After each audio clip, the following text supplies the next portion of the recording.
The Nuclear Regulatory Commission, or NRC, approved the new emergency preparedness plan for the now defunct nuclear power plant, which will continue to store radioactive waste for decades.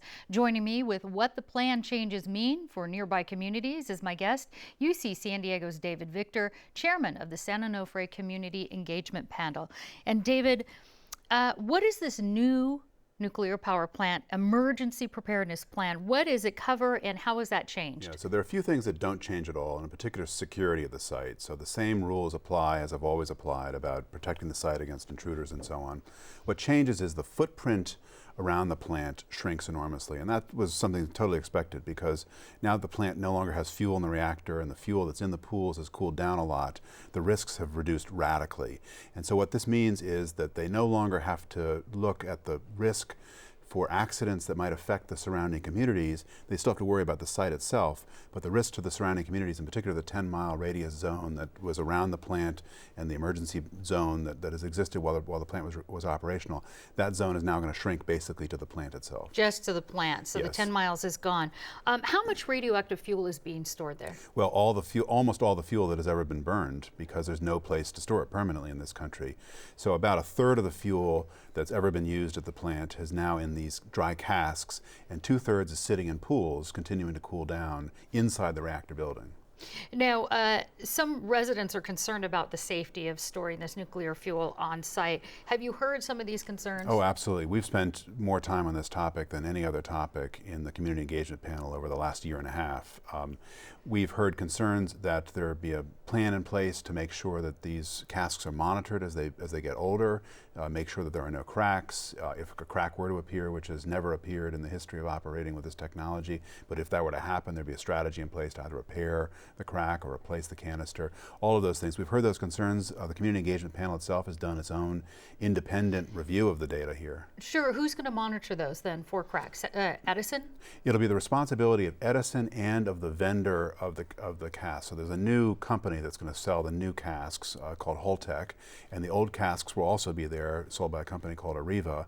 And so the vendors are responsible for this, and they're responsible for articulating the plan for management. Yeah, earlier today, Southern California Edison told KPBS about the 51 canisters currently storing fuel, but they're going to put the ones in the cooling pools transferred into these new types of casks that we're seeing here on the screen.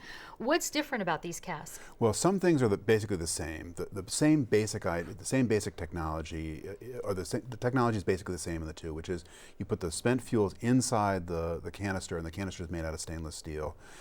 What's different, the most visible difference that people will see, is these new canisters are vertical and they'll be sunk into the ground. And so they'll actually be less visible from the road. That may create some advantages in terms of earthquake protection and other kinds of protections. But both technologies are licensed. Both of them seem to be equally safe. Oh, sure. That brings me to the next question, because of course San Onofre is in a seismic region. So are there any track records on these new casks, and what kind of or size of earthquake they could withstand? Well, so as somebody who's looking at this from a community perspective, to me what's interesting is moving the fuel out of the pools into these casks is by far the safest thing to do.